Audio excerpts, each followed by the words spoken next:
first of all, I want to begin by thanking a few folks.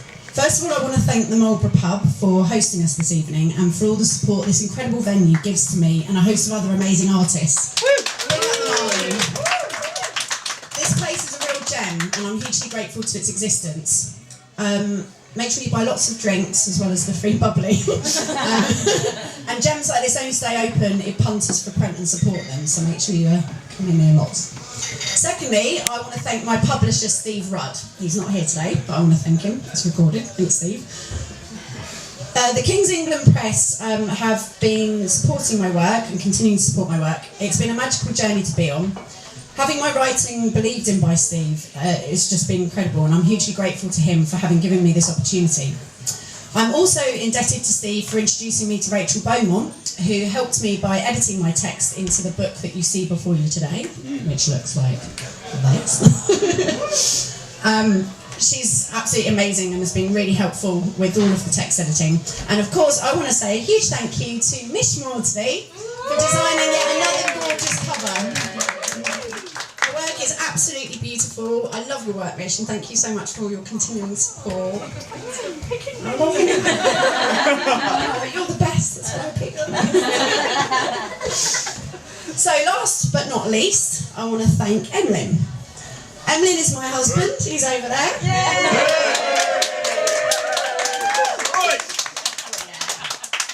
He's my backbone and he supports me through this crazy roller coaster we call life. And I love being on this ride with him.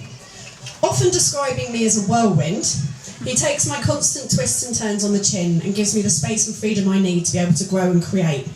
Just about. I appreciate it so much. Thank you. I did ask Emily if he wanted to read my new book because I didn't want to read my last one, which was probably best. Seeing as he features in this one quite heavily, though for legal reasons everything in all of the books is 100% fiction.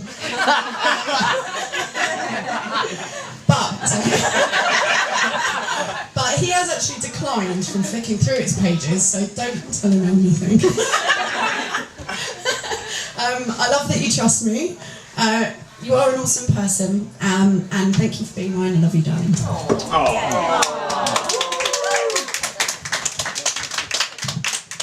So, without further delay, introducing Never Worn. What's this one about? In a nutshell, it's about infertility, IVF, failure, and depression. So fun! I hope for anyone who's been through anything similar, this will be something that will be really useful, because actually, when you go on that journey, there's nothing out there. I mean, literally, you're talking about Tom Thumb and shit like that. Like, there just is nothing out there. And the only story you ever get told, and it's totally well-meaning, but it's people always saying, as soon as you relax and stop thinking about it, it will happen. Literally gonna fucking kill you. So, I'm hoping that this is a positive story for anyone who goes through something like that, of someone who went through it, came out the other end, relationship remains together, and life went on great afterwards. Woo! So, happy to be that story. Now, this book is the hardest creative endeavour I've ever shared with the world, because it does contain a lot of pain, obviously, and covers a period in my life that was full of darkness. Whenever I read this book, and I've had to read it lots of times to prove it lately, it's a really uncomfortable experience. The thought of people I know in my life going off and reading this now does make me cringe and feel a little bit sick, so you're very welcome to not read it. Please buy it. Is that a good thing? I don't know, possibly. I think, obviously, real stuff's better to read about than just, oh, everything's great and superfluous. Life isn't always picture perfect, is it? I'm hoping readers who are not currently in a good place themselves will get something out of this book, because I think it's good to know that you're not alone. And because life really can be a crock of shit when it wants to be. I've had a great few years recently, 5 to be exact, and I know that because exactly 5 years ago I had 7 really shit years. So I can be able to compare them, and I know how that feels. A dear friend shared a wise saying with me recently, which is that comparison is the thief of joy, which I think is a fucking beautiful saying. When I was in darkness, I felt like everyone was doing better than me. everyone was having babies, everything was working out for everybody else. From an observer's point of view, it looks like I've just produced 2 books in 2 years, which I know is really fucking annoying. Sure, go on. I actually wrote I wrote The Girl Who Ruled the World 11 years ago, and I spent 10 years thinking that I didn't write well enough to get published. And I wrote Never Worn 5 years ago. That's why I appreciate my publisher so much supporting me, because until he said, yeah, I want to publish this book, I didn't think that I was any good at writing, so that was really wonderful. So yeah, I wrote Never Worn 2 years ago, so never think that a single defeat is an ultimate defeat. I have a 7-year itch, it seems, that manifests as writing a book. I've always written journals and used diaries as a way of working through my feelings. Being a diva, doing these books help me make sense of big moments in my life, whether they're going to end up being published or not. Perhaps this is something to do with Saturn moving through my birth chart, which is why it's called Saturn Returns. Maybe it's because my cells rejuvenate every 7 years and my new body wishes to tell its own story. Whatever it is, there's something about my life that seems to fit into 7-year chapters. I wrote The Girl Who Ruled the World when I was 28 and Never Worn when I was 35, and my next one is coming out in 2 years when I'm 42, which is of course called The Meaning of Life, obviously. The Girl Who Ruled the World captured a time when everything seemed possible, dreams were achievable and the world was malleable. Never Worn is a healthy antidote to this innocence of youth and captures a time when dreams are ashes, plans are no more than jokes for God to laugh at, and the feeling of failure oozes from every pore in Esmeralda's body. Don't worry though, there's still loads of sex and drugs and rock and roll. Obviously all fiction. It will make you laugh out loud still. I think Never Worn might even be more shocking than The Girl Who Ruled the World, so just to warn you, because it was really fun. But Never Worn is about a period of life that isn't great, as I mentioned, but I'm hoping the readers will get 2 main things out of reading it. First of all, I hope readers see that, although shit happens, it doesn't last forever. It might feel like it's going to. It could even be that the dark times go on for a really long time, but nothing lasts forever. The bad times or the good. Life will continue to keep swinging back and forth, so don't give up when times are tough, and likewise, don't get cocky when times are good. The second thing I hope readers will get from this book is to not worry too much about the future or about making big-ass plans. It's good to have dreams, but dreams never turn out exactly how you imagine they will, so it's best not to get too attached to them. Aim in their general direction if you want to, and if the arrow happens to hit somewhere near the target, then that's just dandy. But if the arrow completely misses, then one can always choose to just be curious to see where it's landed, because who knows what kind of adventure that might lead you on. I've learned the hard way to relinquish my belief that I have one iota of control over this universe. It's utter fucking chaos.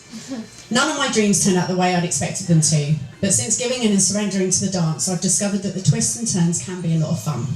In fact, they can be utterly delightful. And if you sit with things for long enough, eventually they become gifts that teach you new ways to grow, or let go, or relax, or whatever that thing is that they're trying to teach you. Something like just being. Doing things for fun rather than ambition has been more rewarding for me personally than any of the hard-steeled ambition I used to wear as a mantle around my neck. And I encourage anyone who thinks that they have a book in them, or any other creative endeavour that they're planning to do one day, but are waiting for the right conditions to be perfect, to just get on with it and do it now, just for shits and giggles. Don't worry about finishing it or what other people will think of it. Just start it and do it for your own joy. Do it to entertain yourself.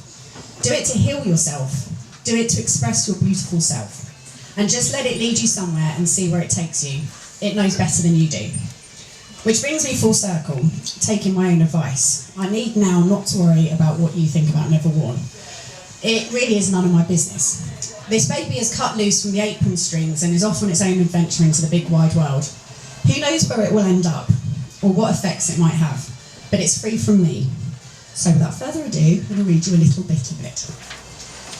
Where's Fashy? Did you just go? Fashy? Oh, good, because you're in this bit. So with my first book, no one gets named, and this one, Timmy and Cash get named. Sutton involved. They're called Jimmy and Fash. Timmy and Cash. They're the only one I couldn't work out how to do it without saying some names. Anyway. Timmy and Cat. So. And it's only in the first chapter, no one else gets named. Oh, anyway. Oh, you great hairy toe of a city. Esmeralda was parched. She peeled her eyelids back like rind from an orange and peered into the high ceiling of the gloomy room. She loved the smell of Berlin. A faint hint of dark wood, doner kebabs and European drains danced at the back of her nasal passages and triggered the many endorphins that loved swimming to that good old Bavarian beat. This great ugly toe of a city was Esmeralda's spiritual home. Your roads are wide and your pavements shitty. She'd been frequenting the place since the early 90s, back when it still looked like the set from a Mad Max film. The buildings had been pocked with scars of bullet holes, which the communists had never seen fit to fill in, though more than likely they could never have afforded to fill them all in, because it would have required resurfacing every building in Berlin. The bullet holes had been everywhere. Those that were human height and along the sides of buildings showed where the Nazis had carried out their systematic murders, and those that were around windows and up the sides of buildings showed where the Russian army had shot the shit out of the city during its liberation. You could not help but wonder at the story behind each and every hole. Had that one marked the death of a Jew? Did they finally get the soldier holding out in that torched mausoleum? And overall, they left the uncanny feeling that the war had ended only yesterday. Herr Franz potted around his apartment, laying down his daily collection of newspapers, one of each paper every single day. Already he had leafed through the pages and highlighted the idiosyncrasies, comparing the same stories, noticing the differences. Each paper was a child to Herr Franz. He had been there at their birth, each fresh with individual personality. He'd watched them grow, mature, flourish or flounder. He knew what they were going to say on a matter before they'd even said it, and his impartial love was served out to each of his children with equal attention, until pouring in. McDonald's opened up, but the punks kept pissing on it until it closed down and moved on. It closed and moved 3 times before its roots were able to take hold. Spray paint marked out where the punks had set up shop, and it shouted their opinions into the faces of all nervous visitors. Although Esmeralda presumed that the aim of the graffiti had been far from aesthetically based, it sure as hell gone a long way to cheering the place up a bit. Esmeralda loved the way spray paint vibrated, that every movement of the artist was captured in the strokes of the paint, which meant that the city had become a toxic vibrating mess of colour, dancing over the acne-pitted scars bearing the weight of the dark memories that lay beneath, like thick makeup on a fucked up drag act. "What's that?" asked Timmy, pointing at the great space-age erection. "Communist cities always seem to have one of those," replied Esmeralda. "It's the TV tower. Shaped like a cherry on a toothpick, the landmark towered way above the rooftops of the city. Looks like something out of a James Bond film," he noted. "It's nicknamed the Pope's Revenge," informed Esmeralda, climbing onto her tour guide soapbox. "Normally when you shine light onto a ball, it will reflect off it as a spot of light, but for some reason the light reflects off the TV tower as a golden cross. Now the communists weren't too into crucifixes, in fact they were banned, so they weren't happy that a great golden crucifix towered over the whole of East Berlin." "How come it happens?" asked Cash, as she snapped away with her camera. "No one knows," replied Esmeralda. "But they spent a fortune hammering out all the panels trying to stop it from happening. As you can see, it didn't work." It's like a time warp, isn't it? When Esmeralda had first arrived in Berlin during the 90s, the streets had still been lined with dog shit and pissed off punks. It terrified Esmeralda, but it had also set her heart lurching around inside its ribcage, because she loved anything from the realm of the other. Esmeralda had always felt like she belonged to the other. Berlin, throughout history, had been a sanctuary for such people, from its gay heyday in Isherwood's time, through the persecution of the Jews, to the Great Walled Enclosure of the East. Its history has been pocked with others as its face had been pocked with bullet holes. But the bullet holes were all but gone now, as were nearly all of the punks and squats.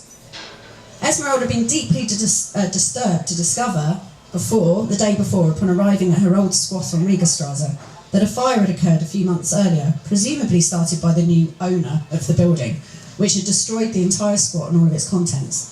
Luckily no one had been hurt, but the large number of punks and dog shit in the area had been greatly diminished.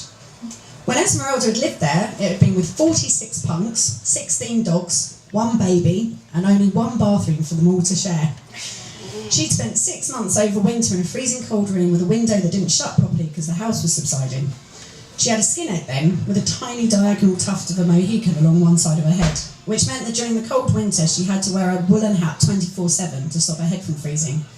This left a ring of bright red spots around the circumference of her head, where she never had the chance to either wash or take her hat off. And my God, had she stunk. Whilst Esmeralda had been on the pavement, peering up at the empty shell of a building, tears welled up in her eyes, and she mourned at its still formidable expanse. And stepping backwards, she planted her foot firmly in a great big pile of dog shit. She had to laugh. There was still life in the old dog yet.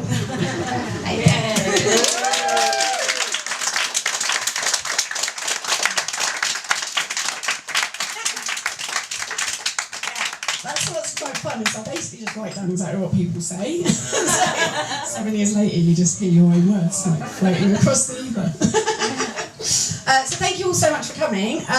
Basically, I'm going to sign some books. If people want to buy a copy, then you can come and get one, and I shall sign them for you. Stupid Glue's going to be doing a quiz next door in like half an hour, which is always really good fun. So you want to stick around and finish more booze. We can do that. So yeah, thank you all so much for coming. And is there anything else I want to say to you? No? Oh yeah, I'm selling these cheaper than they'll be on Amazon or in the shops. So get on while they're hot.